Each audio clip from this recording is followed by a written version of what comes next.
चलिए आगे देखते हैं ऑन। ऑन का जो मेनली मीनिंग है वो है पर, लेकिन कहीं कहीं पर इसको हम को के रूप में भी प्रयोग करते हैं। तो देखते हैं इसके use. We use on to talk about the touching of surface of anything, यानी कि किसी सरफेस को टच होने वाली जो चीजें हैं उनके लिए हमें क्या यूज करना है, ऑन यूज करना है। Second point, it is use to show time, date and locations. किसी लोकेशंस की डायरेक्शन बतानी हो, टाइम प्रेजेंट करना है, डेट शो करनी है, उससे पहले हमें क्या लगाना है, ऑन यूज करना है। Next third point, it is also use before transport. Transport के जो नेम है उनके पहले भी हमें क्या यूज करना है, ऑन करना है। आगे, on is generally use before holiday. Holiday से पहले ऑन लगाते हैं हम। जर्नी से पहले, डाइट से पहले, टेक्निकल जो हमारे रिसोर्सेस है like computer, radio, TV, mobile, ठीक है, तो इन सभी के पहले हमें क्या यूज करना है, ऑन यूज करना है। एग्जाम्पल देखते हैं इसका पहला, the school is on the left. School की जो दिशा बताई गई है वो किधर है, लेफ्ट साइड है। तो यहाँ हमने देखा डायरेक्शन को प्रेजेंट करने के लिए हमने ऑन का यूज किया, ठीक है, उसकी लोकेशन को बताया गया कि लेफ्ट साइड है। Second, she sits on the chair. लड़की जो है वो चेयर पर बैठती है, तो लड़की का चेयर पर बैठना यानी कि चेयर की जो सरफेस है, सतह है, वो किससे टच हो रही है, लड़की से। तो हमने शुरू में देखा था कि when we use on to talk about the touching a surface of anything, मतलब जब हम ऑन को यूज करेंगे तो कहां पर यूज करेंगे, किसी सरफेस को टच होता हुआ पाएंगे, तो यहां हमने ऑन को यूज किया। आई सा हिम ऑन टीवी, मैंने उसे कहां देखा, टीवी पर देखा। तो टीवी के लिए, टीवी से पहले हमने क्या यूज किया, ऑन यूज किया। अगला देखते हैं, on Sunday I will go to meet him. Sunday को मैं उससे मिलने जाऊंगी। तो ऑन संडे, यहाँ पर हम देख रहे हैं कि रविवार को, तो जो पर है इसका अपवाद क्या है, को के रूप में भी यूज हुआ। ये कब, जब हमने संडे से पहले यूज किया। तो जो टाइम एक्सप्रेसिंग वर्ड्स है मैक्सिमम, उनसे पहले हमें क्या यूज करना है, ऑन यूज करना है। ऑन हॉलीडे है ना, जैसे शी इज ऑन हॉलीडे, वह छुट्टी पर है। लास्ट देखते हैं, he hung the painting on the wall. उसने जो पेंटिंग है वो कहाँ टांगी, दीवार पर टांगी। तो मूव होता हुआ भी हम पा रहे हैं यहाँ पर, पेंटिंग को टांगना एक मूवमेंट है यहाँ पर, ठीक है, ये आपकी वर्ब आ गई हंग। इसके साथ ही जो पेंटिंग है उसको किसका सपोर्ट मिल रहा है, दीवार का। तो यहाँ हम दो चीजें देख रहे हैं कि मूवमेंट भी हो रहा है और सपोर्ट भी मिल रहा है। तो ऐसे कुछ एग्जाम्पल हैं जिनसे आप समझ पाए होंगे कि ऑन का जो है हमें मेनली यूज कहाँ कहाँ करना है। चलिए देखते हैं नेक्स्ट, बिटवीन। बिटवीन का जो यूज है वो के बीच में होता है, दो के बीच में। तो इसका पहला पॉइंट है, it shows the position of two things और person which are clearly separated. दो लोग या चीजें जो एकदम साफ तौर पर हम कह सकते हैं कि दोनों अलग हैं, उनके बीच की स्थिति की बात हो रही है। तो अब हमें क्या यूज करना है, between. Next, it mainly comes before noun and noun phrases. Simply noun words या नाउन फ्रेजेस जो होते हैं उनसे पहले हम इसको यूज करते हैं। अगला, it can be use at the front, middle और एंड ऑफ द सेंटेंस। इसका यूज आप स्टार्टिंग में, बीच में और लास्ट में तीनों जगह कर सकते हैं। लास्ट पॉइंट है इसका, it is also use to show the relation between two or more than person or things.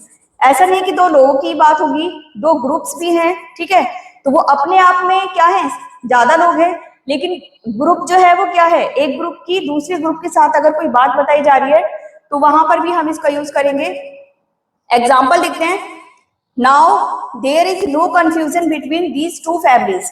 दो परिवार हैं जिनमें पहले कोई विवाद रहा होगा, तो उसमें बोला जा रहा है कि अब उनके बीच में कोई भी कंफ्यूजन नहीं है, क्लियर है जो भी चीजें हैं। चलिए देखते हैं second example, between Renu and Moni Rita was standing. Rita जो है वो रेनू और मोनी के बीच में खड़ी थी। अगला, take this medicine between 7 AM and 8 AM, यानी कि 7 बजे से, सुबह के 7 बजे से 8 बजे के बीच में आपको ये दवाई लेनी है। Last, I will make a confidential agreement between these two groups. मैंने इन दो ग्रुप्स के साथ क्या किया है, एक विश्वास योग्य मैंने कोई समझौता किया है। तो दो ग्रुप की बात हो रही है, हालांकि वो एक ग्रुप में कुछ बंदे हैं, दूसरे में कुछ हैं, ठीक है, अपने आप में वो एक से दो से ज्यादा है, लेकिन ग्रुप जो है वो सिंगुलर है। तो दो ग्रुप हो गए, दो ग्रुप के बीच की बात हो रही है, तब भी हम इसको यूज करेंगे बिटवीन को। यहाँ पर आपने देखा कि टाइम से पहले भी हमने इसका यूज किया है, तो ये चीज भी नोट करनी है। तो ये थे हमारे बिटवीन के एग्जाम्पल, वो हैं के विषय में या के बारे में, के चारों ओर, या कोई चीज होने ही वाली है उसका आप अनुमान पहले से लगा सकते हैं, और इसके साथ ही लगभग या करीब करीब जैसे हम बोलते हैं उसके रूप में हम इसको यूज करते हैं। आगे देखते हैं इसका पहला point, it is use to ask for an opinion regarding something or someone. किसी चीज या किसी व्यक्ति के बारे में आप क्या ओपिनियन रखते हैं, उससे संबंधित चीजें हमें उनके लिए क्या यूज करना है, अबाउट यूज करना है। Second point, it is also used before approximate numbers और quantity.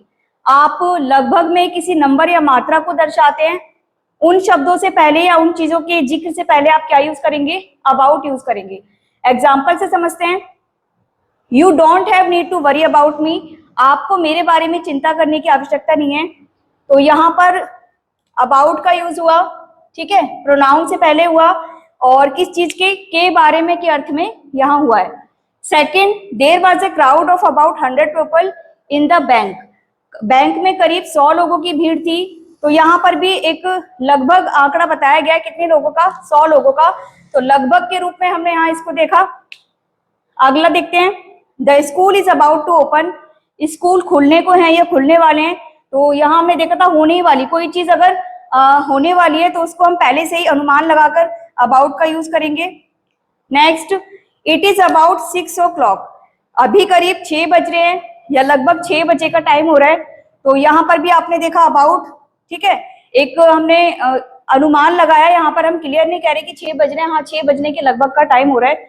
Last, I am about done. मैं किसी काम में संलग्न हूँ, मैं बिजी हूँ किसी काम में, तो उसको मैं बोल रही हूँ कि मैंने अपना कंप्लीट कर लिया। तो यहाँ हम लिखेंगे आई एम अबाउट डन, ठीक है, मेरा तो समाप्त हो चुका है या मेरा समाप्त हो गया है या समाप्त होने की कगार पर है, या आप कहेंगे कि काम मेरा लगभग पूरा हो चुका है। तो ये थे अबाउट के यूज। अब देखते हैं नेक्स्ट प्रीपोजिशन, अबव। इसका जो यूज है से ऊपर, के ऊपर, से परे या से होकर, ऐसे शब्दों में यूज किया जाता है। फर्स्ट पॉइंट देखते हैं इसका, it indicates location without motion. Motion के बिना लोकेशन की जो बात होती है उनके लिए हम यहाँ यूज देखेंगे इसका। Second, it is not much used with numbers. इसका जो यूज है वो ज़्यादातर नंबर्स के साथ नहीं किया जाता, ठीक है। इसी के जैसा ओवर है, वहाँ पर हम इसके अपोजिट पाएंगे चीज़ों को। तो एग्जाम्पल देखते हैं इसका, हर ब्रेवरी इज अबव एवरेज। उसकी जो बहादुरी है वो औसत से क्या है, ऊपर है। तो यहाँ पर ऑल ओवर बताया गया है कि उसकी जो बहादुरी है वो किससे ऊपर है, औसत से ऊपर है, यानी कि एवरेज लेवल से ऊपर है। Second, hang the picture above the window. जो पिक्चर है या तस्वीर उसको कहाँ टांगने को बोला जा रहा है, अबव द विंडो, यानी कि खिड़की के ऊपर। नेक्स्ट देखते हैं, the kite is flying above the tree. जो पतंग है वो कहाँ उड़ रही है, पेड़ के ऊपर। तो यहाँ मैंने मेंशन नहीं किया, लेकिन हमें क्या देखना है यहाँ पर कि किसी चीज़ के ऊपर कोई दूसरी चीज़ है वो उसकी सरफेस से टच नहीं हो रही है। इधर लिखा हुआ है कि it is not much used with numbers indicates location without motion, यानी कि मोशन नहीं होगा वहाँ पर, लोकेशन आपको प्रेजेंट की जाएगी, मोशन नहीं प्रेजेंट किया जाएगा। तो लेकिन यहाँ हम देख रहे हैं कि फ्लाइंग, ये पतंग उड़ रही है, तो उसकी स्थिति लोकेशन के अकॉर्डिंग पेड़ के ऊपर है। हालांकि उसकी जो मोशन जो है वो ऑल ओवर नहीं बताई गई है, लोकेशन के ऊपर उसका मोशन बताया गया, तो यहाँ पर ये चल जाएगा। जरूरी नहीं कि इसको कोई उड़ा ही रहा है, कट गई है तो वो पेड़ के ऊपर है, उड़ती हुई आ रही है, तो यहाँ पर ये चल जाएगा। अपवाद है इसका कि मोशन प्रेजेंट नहीं होगा। Next, the data is given above is incorrect. जो भी आंकड़े हमें ऊपर दिए गए हैं वो सारे क्या हैं, इनकरेक्ट हैं। तो ये एग्जाम्पल थे अबव के। अब देखते हैं कुछ पॉइंट प्रीपोजिशन के बारे में। Some prepositions are in single word. कुछ प्रीपोजिशन ऐसी होती है जैसे कि अबव है, एक सिंगल वर्ड में है। सम आर इन डबल, कुछ डबल वर्ड्स में होते हैं। एंड मोर देन इट, और कुछ दो से भी ज़्यादा होते हैं। तो आपको अलग अलग तरीके से देखने को मिलेंगे ये। Prepositions are also used as another context like conjunction, adverb etcetera. Preposition जो हैं वो केवल प्रीपोजिशन वर्ड नहीं है, उनके अलावा उनको कंजक्शन में भी रखा जा सकता है, एडवर्ब में भी, या किसी और चीज़ में भी। और एक चीज़ प्रीपोजिशंस के बारे में शुरू में हमने देखा था कि ये इनके 3 टाइप्स होते हैं। एक preposition of place, preposition of time and preposition of movement.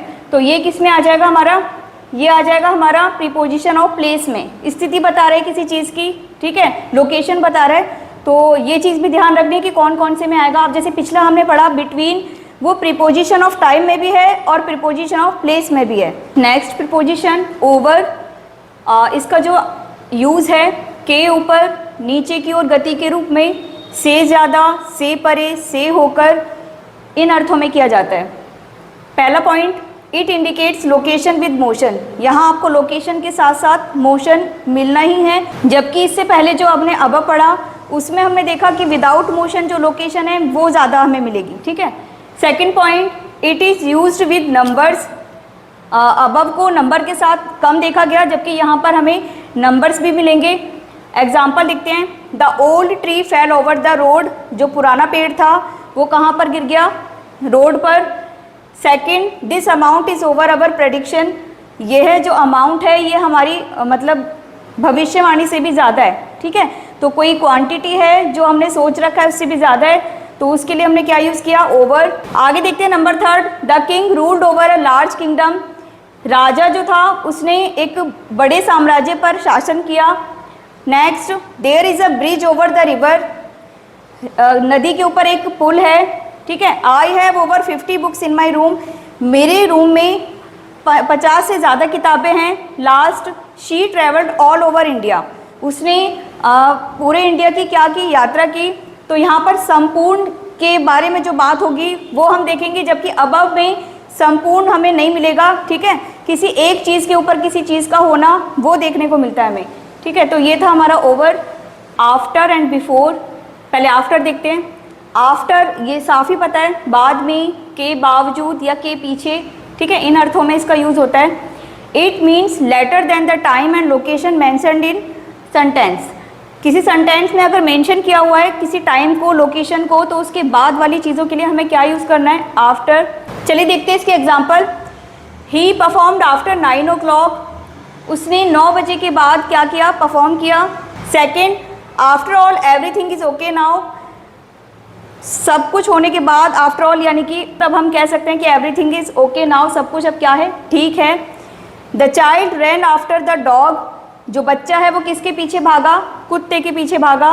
The park is just after the school, यहाँ हमें लोकेशन बताई गई है कि जो पार्क है उसकी स्थिति कहाँ है, स्कूल के जस्ट बाद में। अब देखते हैं बिफोर, इसके अपोजिट ही इसका मीनिंग क्या होता है, इनका जो यूज़ है, के या से पहले, के सामने के रूप में। पहला point, it means earlier than the time and location mentioned in sentence, किसी सेंटेंस में किसी लोकेशन या टाइम के पहले की चीज़ों को दर्शाने के लिए हमें क्या यूज़ करना है, बिफोर। एग्जाम्पल से समझते हैं, I like to go for a walk before breakfast, मुझे वॉक पर जाना पसंद है, लेकिन कब, नाश्ते से पहले। Second, I met her just before the bus left, bus के छूटने से जस्ट पहले ही मैं उससे मिला। अगला देखते हैं, कैन मी, ये गलत हो गया, यहाँ यू आएगा। Can you call me back before 5 PM, क्या आप मुझे 5 बजे से पहले कॉल कर सकते हैं, call back. Next, you should check the documents before the interview, आपको इंटरव्यू से पहले अपने डॉक्यूमेंट्स जो हैं वो क्या करने चाहिए, चेक करने चाहिए। तो इस दोनों चीज़ें हमारी क्लियर हो गई। आफ्टर एंड बिफोर एग्जाम्पल के साथ हमने देखा।